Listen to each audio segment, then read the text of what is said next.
Usai menang sebagian gugatan pra-peradilan, Roy Suryo bersiap untuk sidang gugatan pra-peradilan kedua. Sidang akan digelar Jumat 10 Juli.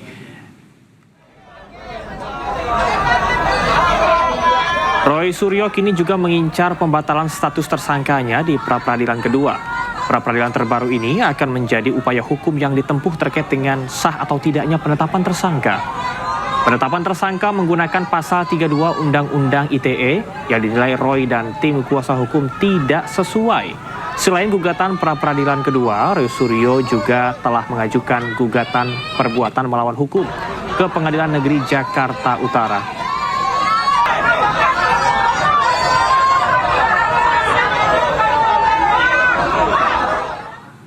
Lantas, bagaimanakah hasil pra-peradilan kedua Roy Suryo terkait dengan status tersangka? Untuk membahas informasi selengkapnya, kami sudah terhubung dengan tersangka kasus fitnah ijazah Jokowi, Mas Roy Suryo, dan juga Ketua Umum Militan Gibran Nusantara, Andi Azwan. Selamat sore, Bapak-Bapak. Selamat sore. Ya. Baik, sore, Mas Roy. Mas Andi, terima kasih sudah bergabung di iNews Sore. Saya ke Mas Roy terlebih dahulu. Mas Roy, kemarin hakim akhirnya ini menerima ataupun juga mengabulkan pra-peradilan yang pertama. Kemudian persiapan Anda seperti apa untuk pra-peradilan hari Jumat? Ya, persiapannya biasa saja seperti ketika kita mempersiapkan pra-peradilan yang pertama. Jadi insya Allah besok sesuai dengan apa yang nanti kita mohonkan adalah kita menguji keabsahan dari pentersangkaan ya terhadap saya dan juga terhadap pasal yang ada dalam Undang-Undang ITE. Karena kita tahu dalam Undang-Undang ITE itu salah ya. Bukan itu harusnya Undang-Undang ITE itu digunakan. Dan tentu saja ya kita juga cermat dan teliti dalam menyusun itu.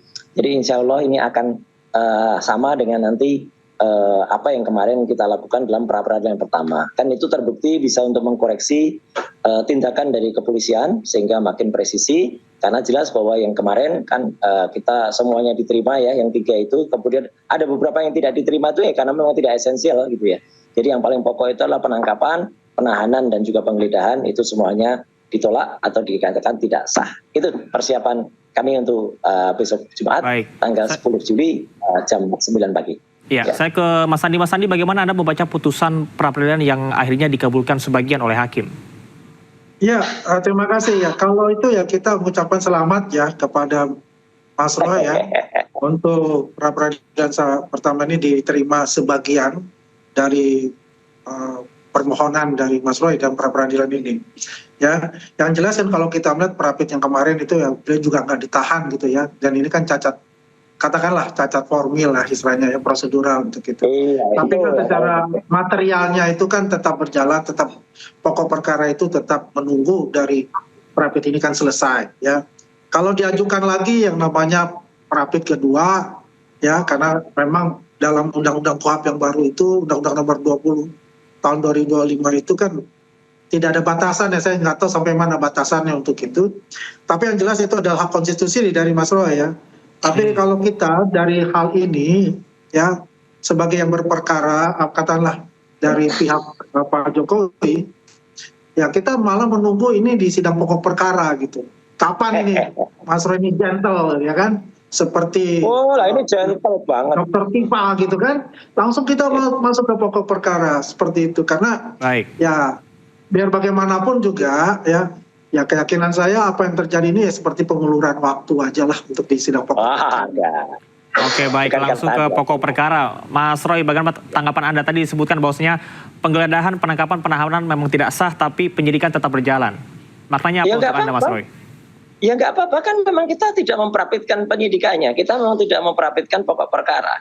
Dan ini kan jawaban kami terhadap tantangan yang waktu itu dikatakan oleh para termul kan gitu. Wayo prapit, propat, prapit. Ini sekarang kita propat prapit gimana? Dulu nantang ya, sekarang kita prapitkan gitu loh. Jadi udahlah, kemarin ada yang kemudian bilang 1000% akan ditolak itu ya, si Mak Lampir itu ya. Nah, itu kita ketawakan saja yang katanya 1000% akan ditolak. Buktinya diterima kan. Dan kalau yang memang ditolak kemarin itu ya memang yang kecil-kecil aja kayak rehabilitasi itu nanti akan kita ajukan lagi. Kemudian penahanan oleh kejaksaan. Lah memang akhirnya kan tidak ditahan oleh kejaksaan. Jadi ya tidak perlu lagi. Tapi yang penting Prapit ini adalah hak konstitusi dari setiap warga masyarakat dan ini akan menjadi suatu jurisprudensi bagi penegakan hukum di Indonesia. Jadi tidak sembarangan perkara pokoknya jalan asal nabrak, asal hantam promo. Kalau syarat-syarat terutama syarat formilnya itu masih cacat hukum. Itu aja, cacat formal itu nggak boleh lagi nanti. Oke, saya ke Mas Andi. Mas Andi, setelah putusan ini bagaimana posisi penyidikan dan peluang perkara ini dilanjutkan ke persidangan? Apakah Anda optimis?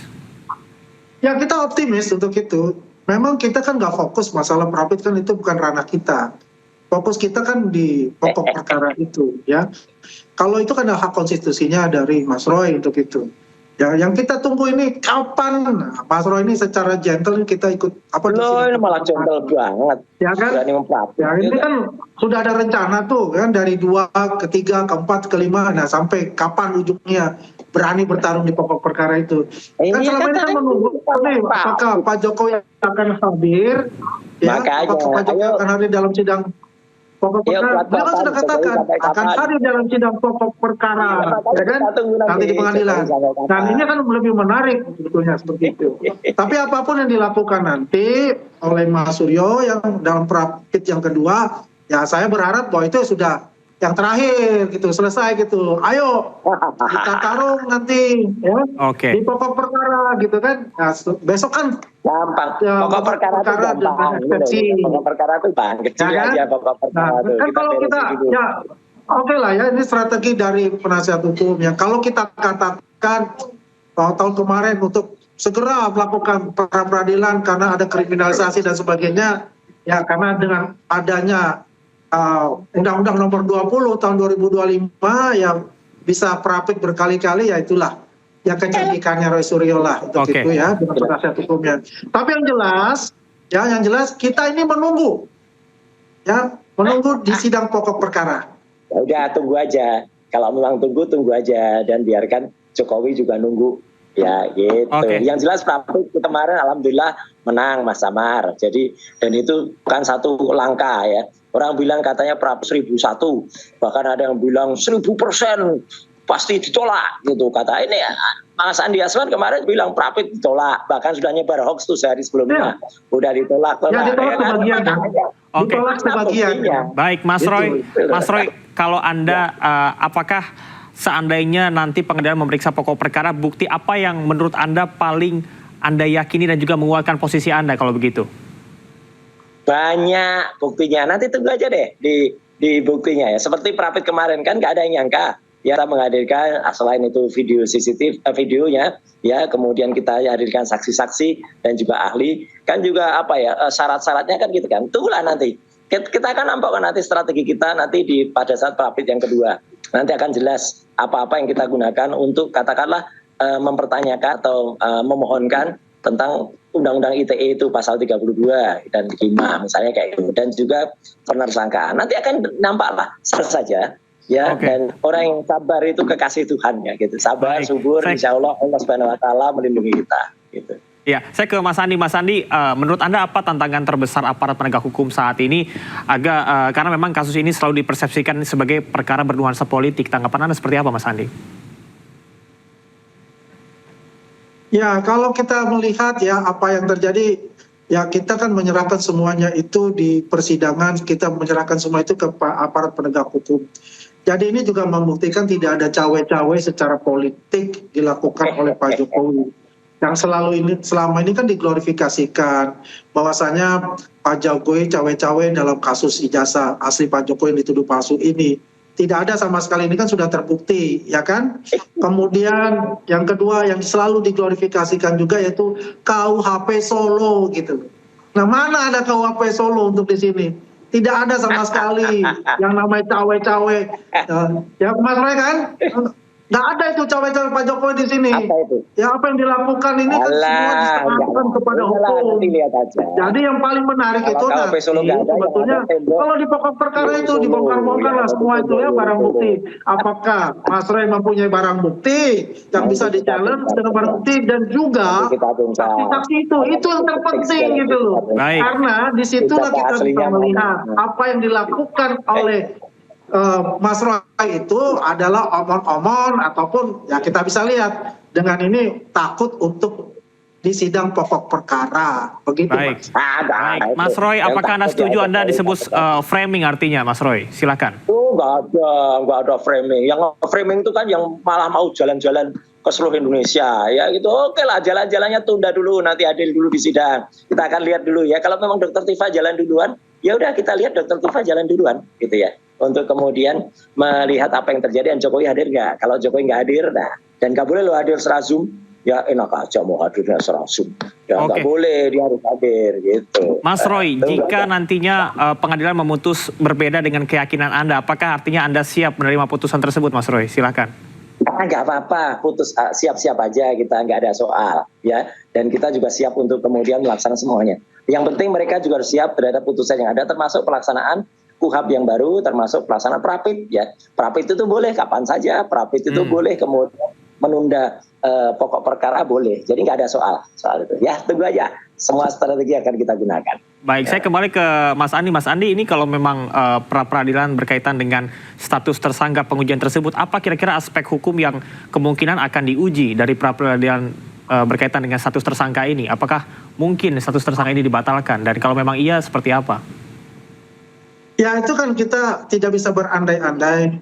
Ya semua itu nanti kan di pengadilan Prapit itu sendiri. Ya apapun keputusan dari hakim yang nanti di Prapit, ya semua pihak memang harus menerima untuk itu. Ya, di pihak Roy juga harus menerima untuk itu. Oh, terima, kita terima. Jadi jangan ada lagi nanti dikatakan bahwa hakim itu termul. Ini kan kebiasaannya begitu. Termul ya kita bilang kan? Termul. Jadi tidak ada lagi yang katakanlah termul ke bawah gitu kan. Ya, di atas nggak tajam gitu kan, jangan seperti itu. Tajam ke bawah, termul ke atas. Tajam ke bawah, termul di atas yang dikatakan itu tidak ada untuk itu. Kita ini termuliakan, Mas Roy. Nah, kita ini termuliakan, makanya termul itu termuliakan. Gitu, ya. Jadi apapun itu keputusan, ya yang nanti akan diputuskan oleh sidang terhormat, ya, karena itu ada yang tertinggi. Kalau kita bicara itu dan hakim tunggal juga, ya kita harus menerima. Untuk itu. Tapi kita punya keyakinan bahwasanya ya pasti bijak lah ya apa yang nanti akan diputuskan oleh hakim. Karena kalau kita bicara status tersangka ini luar biasa. Ini adalah hal yang baru ya. Bagaimana sudah 7 bulan baru diprapit. Ini biasanya tanggal 18 November itu sudah tersangka ya hanya diprapit. Sekarang enggak. Tapi apapun itu, kalau sesuai dengan kaidah hukum yang berlaku, kita akan mengikuti. Mas Roy, saya kembali ke tadi berkaitan dengan pra-peradilan yang akan Anda jalani berkaitan dengan penetapan tersangka. Anda bisa jelaskan substansi yang akan diuji kali ini seperti apa, Mas Roy? Ya kan jelas kan, penersangkaan itu kan perlu kita baca lagi. Kemarin kan orang percaya, oh itu ada penangkapan, penahanan itu sudah benar. Ternyata kan terbukti surat izin pengadilannya ternyata surat izin kuno, surat izin tahun lalu. Kemudian di situ menggunakan KUHAP baru ya pada surat itu, padahal pelaksanaannya pakai KUHAP lama. Kemudian ada klausul yang di situ kita harus diperiksa dalam 1 kali 24 jam, padahal itu nggak ada. Ya, dan juga apa tata cara yang dilakukan, penangkapan itu hanya boleh terjadi kalau dipanggil 2 kali. Nah, nanti kita tunggu syarat-syarat apa pada penersangkaan yang ternyata menjadi pelanggaran undang-undang, dan itu kalau itu melanggar undang-undang ya bisa batal demi hukum. Kemudian syarat-syarat apa diterapkannya pasal 32 dan 35 Undang-Undang ITE. Kita akan hadirkan ahli yang mengerti betul tentang Undang-Undang ITE, bahkan dia tidak sekedar membaca Undang-Undang ITE, tapi dia ikut dalam proses Undang-Undang ITE itu gitu. Jadi kan clear banget nanti. Dari situ akan ketahuan siapa yang sebenarnya kemarin itu sembarangan dalam menerapkan aturan hukum. Dengan demikian terjadilah kayak kemarin kan termul ini kan minta tahan. Sekarang yang malu siapa? Polda Metro yang malu. Kasihan Kepolisian Republik Indonesia gara-gara dipaksa-paksa suruh nahan, ya kan tidak proper suratnya, dan begitu nggak proper sekarang kalah dalam Prapit. Ya kan kasihan tuh. Harusnya Polda Metro marah nih kepada orang-orang ini, tangkapin saja tuh gantian orang-orang ini telah memprovokasi. Ini kan telah memprovokasi. Ya pasal 160 itu malah ya menghasut Polda Metro untuk menangkap, padahal ternyata begitu dilaksanakan salah prosedurnya. Itu Mas Ahmad, contohnya kayak gitu. Jadi moga-moga penangkapan, penahanan yang tidak tepat termasuk penggeledahan itu tidak terjadi lagi untuk anak bangsa yang lain. Biarkan saya yang menjadi korban kemarin, dan saya berani membela masyarakat untuk melaksanakan itu. Ya. Oke, baik, saya ke Mas Andi. Mas Andi, kita ketahui bersama bahwasanya perkara ini bergulir begitu lama, kemudian menjadi presiden buruk di mana masyarakat ini kebingungan publik mengenai batas kritik ataupun juga kebebasan berpendapat dan juga dugaan tindak pidana. Anda punya pandangan tentang ini, Mas Andi? Ya, ini kenyataan yang terjadi bahwa kasus ini yang mestinya cepat, yang bisa lama, ya pasti juga ada bukan hanya berkaitan dengan hukum, ya sudah ada yang berselancar dari hal-hal yang politik pun juga masuk di sana gitu. Jadi ya apapun yang kita diskusikan selama ini ya argumentasi tetap saja nanti ada pada satu saat titiknya itu untuk berhenti. Ya, nah di mana titik itu berhenti ya itu adalah di pengadilan pokok perkara. Nanti terbukti jasanya palsu itu. Makanya itu ya kita berharap ya bahwasanya ya Mas Roy ini cepatlah menuntaskan itu Prapit. Jangan ada lagi lah Prapit 3, 4, Prapit 5. Akhirnya masyarakat itu berasumsi bahwasanya Mas Roy ini ya pengecut nantinya di bulan ya kalau sudah Prapit kedua misalnya katakanlah quote-unquote ditolak, majulah langsung di pokok perkara. Itu yang kita tunggu dan itu yang paling gentle Mas Roy. Oke, baik, Mas Roy, terakhir singkat saja ada tanggapan? Oke, jadi pesan saya nikmati yang baru ini dan tidak perlu terlalu banyak kemudian ikut-ikut, terutama untuk orang-orang yang punya legal standing, ya termasuk advokat palsu ini, ya itu kan ikut-ikut, ngapain ikut-ikut, nggak punya legal standing ikut-ikut, tapi yang jelas hormati semua, termasuk kasihan itu yang sudah diprovokasi kemarin. Nggak penting, yang penting itu di pengadilan itu legal standing yang advokat palsu ini advokat palsu ini Mas. Gitu. Ya, oke, baik. Iya, baik. Mas Roy, Mas Andi, terima kasih banyak atas informasinya dan kita akan nantikan hasil dari peradilan pada hari Jumat. Semoga semuanya berjalan dengan lancar dan juga seadil-adilnya. Terima kasih, Bapak-Bapak. Selamat sore, selamat beraktivitas kembali. Selamat sore. Bersama Presiden Prabowo Subianto bersama dengan Perdana Menteri India Narendra Modi berkunjung ke Kompleks Candi Prambanan di Sleman, Yogyakarta. Ayu Sore segera kembali.